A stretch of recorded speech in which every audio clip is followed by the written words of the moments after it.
Assalamualaikum warahmatullahi wabarakatuh. Kembali lagi bersama Pak Budi Prasetya dalam mata pelajaran PAI kelas 8. Pada pertemuan pertama, bab sholat sunnah, berjamaah, dan sholat munfarid. Oke anak-anak, apakah kalian sudah siap? Mari kita pelajari semuanya. Pada pertemuan kali ini, yang kita akan bahas adalah sholat sunnah. Yaitu yang pertama, sholat sunnah secara pengertiannya. Jadi pengertian sholat sunnah itu apa? Yang kedua, macam-macam sholat sunnah. Sholat sunnah itu ada apa saja? Yang ketiga adalah pembagian sholat sunnah. Oke, mari kita mulai pembahasannya lebih detail. Pengertian sholat sunnah. Sholat sunnah adalah sholat selain sholat wajib.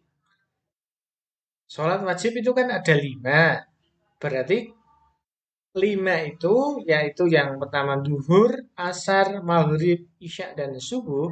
Kalau kita sholat tidak melaksanakan sholat yang 5 tersebut, maka sholat itu dinamakan sholat sunnah.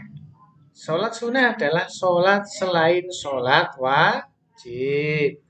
Paham anak-anak? Yang kedua, tujuan sholat sunnah itu apa? Yang pertama, kita akan mendekatkan diri kepada Allah. Tentu ya, sholat pasti kita akan lebih dekat dengan Allah. Sering berdoa, minta bantuan Allah dalam segala hal. Selain itu, sholat sunnah kita jika melakukan maka akan mendapatkan pahala sebagai bekal kita untuk bisa masuk ke surga. Juga untuk menambal kekurangan sholat wajib. Misalnya sholat kita banyak kekurangan, kurang khusyuk, maka bisa kita tambal dengan sholat sunnah.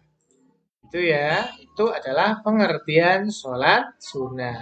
Sholat sunnah adalah sholat yang dilakukan selain sholat wajib, di luar sholat wajib. Kalau kita tidak sholat wajib, berarti dapat melaksanakan sholat sunnah yang banyak sekali.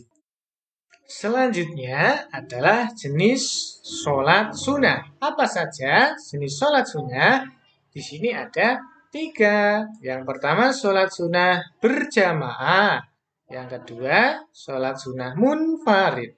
Yang ketiga sholat yang bisa dilakukan dengan berjamaah, bisa juga atau boleh dilakukan dengan cara sendiri atau dinamakan sholat sunnah munfarid. Oke, yang pertama sholat sunnah berjamaah, yaitu sholat sunnah yang dilakukan secara berjamaah. Berjamaah itu artinya bareng-bareng. Sholat berjamaah itu minimal ada 2 orang. 2 tersebut fungsinya berbeda kalau sholat jamaah. Ya, itu yang pertama yang menjadi imam atau pemimpin yang di depan ya. Selain itu menjadi makmum. Ingat ya, kalau meskipun banyak yang melakukan sholat, imam tetap 1. Kalau sholat berjamaah, imam tidak boleh lebih dari 1, 2, 3 itu tidak boleh.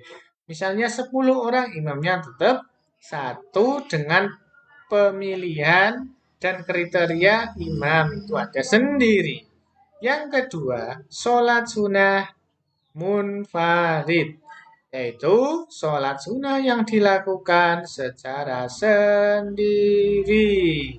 Paham ya? Kalau berjamaah itu minimal 2 orang atau lebih atau banyak. Kalau munfarid itu dilakukan sendiri. Selain itu ada juga sholat sunnah yang boleh dilakukan secara berjamaah bareng-bareng boleh, dilakukan sendiri atau munfarid juga boleh. Paham ya? Ya, oke, kita lanjut sekarang. Oke, ini macam-macam pelaksanaan sholat sunnah. Pak Guru ambil dari buku. Yang pertama, mari kita bahas sholat sunnah yang dilakukan secara berjamaah.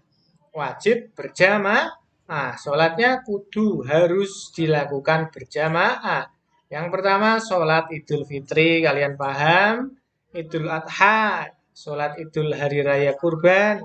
Sholat istisqa, yaitu sholat minta turun hujan kepada Allah, harus berjamaah.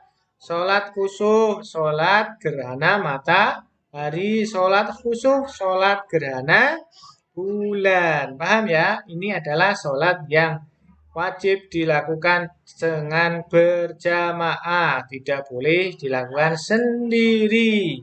Yang kedua, kita bahas ini dulu, yaitu sholat sunnah yang dilaksanakan secara munfarid. Dilakukan secara sendiri. Tidak disunahkan untuk berjamaah. Yaitu yang pertama, sholat rawatib. Sholat yang mengelilingi sholat wajib. Baik sebelum sholat wajib atau setelah sholat wajib, namanya sholat rawatib. Yang kedua, sholat istikharah. Misalnya ada orang memiliki rasa kebingungan, bisa sholat istikharah yang dilakukan biasanya sepertiga malam. Yang ketiga, sholat tahiyatul masjid. Ini adalah sholat yang dilakukan secara sendiri, tempatnya harus di masjid. Yaitu waktunya sebelum kita duduk ke masjid, kita sholat tahiyatul masjid. Oke, itu. Kemudian, sholat sunnah yang dilaksanakan boleh berjamaah dan juga boleh munfarid. Yang pertama, sholat tarawih, sholat witir. Ini pas bulan puasa biasanya ya. Kemudian sholat duha, sholat pagi hari setelah terbit fajar. Sholat tahajud, sholat sepertiga malam. Boleh berjamaah sendiri lebih baik. Kemudian sholat tasbih. Boleh berjamaah, boleh juga dilakukan dengan munfarid. Selanjutnya adalah hikmah. Ini tulisannya ketutupan ya. Ini adalah hikmah. Melaksanakan sholat sunnah. Yang pertama adalah sarana kita untuk mendekatkan diri kepada Allah. Karena kita sholat menghadap kepada Allah. Kalau kita dekat dengan Allah, insya Allah kita akan disayangi oleh Allah. Yang kedua, penolong dalam segala urusan. Karena sholat itu ada macam-macam. Sholat minta turun hujan, sholatnya sendiri. Sholat kebingungan, kita sedang bingung, sholatnya sendiri. Minta hajinya dikabulkan, sholat sendiri. Kemudian menambal kekurangan yang mungkin terdapat pada sholat fardu. Sholat adalah sebaik-baiknya amalan, dihapuskan dosa dan ditinggikan derajat kita. Oke, yang terakhir adalah implementasi dari pemahaman sholat sunnah berjamaah dan munfarid.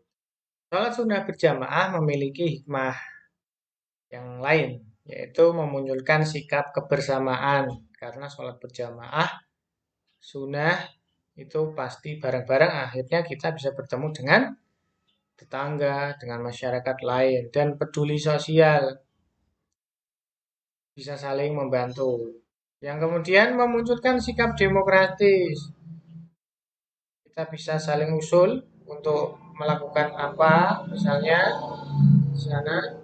Kemudian memunculkan sikap disiplin. Kalau kita sering melaksanakan sholat sunnah, maka kita akan terbiasa dan akan disiplin melaksanakan sholat. Oke, itu pada pertemuan kali ini.